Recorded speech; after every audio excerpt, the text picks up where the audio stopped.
So I know one of the things that you're passionate about is mentoring others in early stages of their career in project management. And I know inside the membership that we have these different tracks, right? Because we have all these amazing women like you. And we are all giving our, we're all revealing our superpowers, or at least some of our superpowers. I like to say that, right? Because we all have those special things that just, I feel like God put in our heart. And we're like, this is what I love to pour into other people.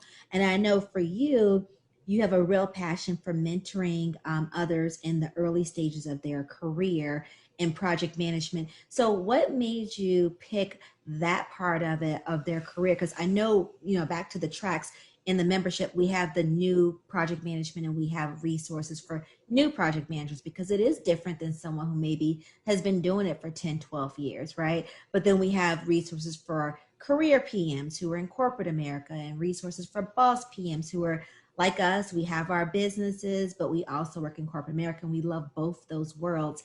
And then of course certification. But you have all those experiences, right? All of it. You're certified, you work on the corporate side, you've been new, but and you're a boss PM too. But what made you focus and say, I really want to pour myself into and plant those seeds into people who are new in their career? Yes, my passion for helping early in career project managers to have the best possible experience early in their career came from having a terrible experience no. in my early career as a project manager. I'll share a short story just to highlight. Yes, I want to know. Yes, I'm spilling all the tea. So I was in my debut role as a project manager, I was the only woman in the company. Yeah. Which I went in and I thought, well, I will show them. This is great. Like, I am a boss. I can handle all of this. I don't mind being the only woman here. Like, you don't scare me. You don't intimidate me. Right. And which I still feel that way. And I remember one day I was working on projects that required me to be on site at the time. And it was the middle of summer, hot. I was sweaty. I was dirty. I was covered in grime from the day of work. And it was towards the end of the day. And I got a phone call from my boss. And I was still on this job site. So I stepped into a quiet room and I closed the door and I picked up the phone. And they told me that they had had a conversation with one of my project stakeholders saying, well, I just have a hard time working with women. Oh. And so my boss is telling me about this conversation that they had with a stakeholder, and this stakeholder telling them, I have a hard time working with women. And I just thought, what am I supposed to do with that information? I'm literally grabbing my tea as you're explaining. Okay, go ahead. And I thought at the time that the best thing that I could do in that situation was take it on the chin.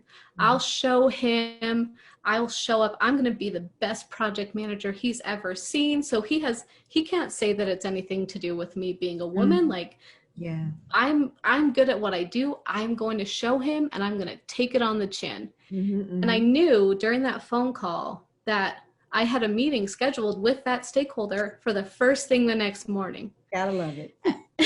And my boss on the phone says, well, how do you want to handle this? And at the time, I thought, I'm going to deal with it. I'm going to take it on the chin. Now, looking back, what should have happened, what I should have done, is a couple of things different. So I hung up the phone and I did the only thing that I knew how to do at the time. I called my dad. Okay. I called my dad. And I was just, right? And I was bawling. I was sobbing and I was like, I don't know what to do about this. I don't know how to handle this. How am I supposed to go into this meeting tomorrow? My parents are very wise. My dad gave me some very good advice and really helped lift me up in that moment. Yeah. And looking back, being the project manager that I am today and the person that I am today, that situation should have played out differently in a few ways. First of all, my boss at that time should have had my back. And they didn't. Yeah. They didn't have my back. They should have, on the phone with that stakeholder, said, absolutely not. We do not tolerate that kind of talk. We don't tolerate our people being treated that way, regardless of who they may be.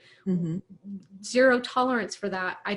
The bottom line is irrelevant. I'm going to look out for my people. Right. And they didn't do that. Yeah. And I learned through that experience that you don't get any awards for coming out of the ring with the most bruises. That's true. There's no That's valor in showing up and having the most gashes. It is not my responsibility, because I felt like I had to take on all of womankind. Show this person, you do want to work with women because women are amazing. And so I took all of womankind on my shoulders, walking into this arena, it felt like. And you don't walk out with any award for taking the most punches.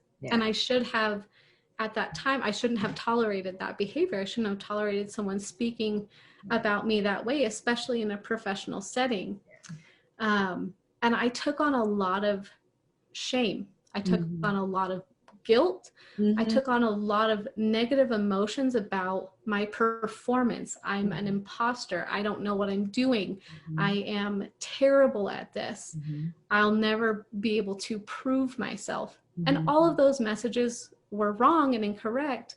But I took all of those on and I internalized all of those things. And surprise, surprise, I couldn't change their mind. Right. No. And it wasn't my job to change. Yeah. And so because of that experience and because of the experience that I'm living today, which is so vastly different than that experience, I want women who are considering and thinking, is project management a good field for me? Is this a good fit for me? I want them to hear my experience and use that to find the place that is going to treat them with respect, that is going to lift them up, that is going to support them in their goals, rather than throwing them to the wolves. Yeah. I love that. I'm curious, what was your dad's advice? So my dad is one of the wisest people that I know. And he said, it's not about you. That was one of the things that he said on the phone. And I'm hysterical on the phone talking to him, like, because I can't change that. Like, if you don't like the way I type my emails, I can change that, but I can't change the fact that you're working with a woman right now. So I just felt like I have no control. I can't change this. And my dad said, it's not about you, because I took it very personally. I am the representation of all women here. And that's not the case. I'm only me, and I can only speak for me. And my dad just reminded me that it's not about you. That is their thing, issue to work through. That is their misjudgment of you and of other women. And that is to their own detriment. And it is not because of anything you could have said or done or anything like that. I love that.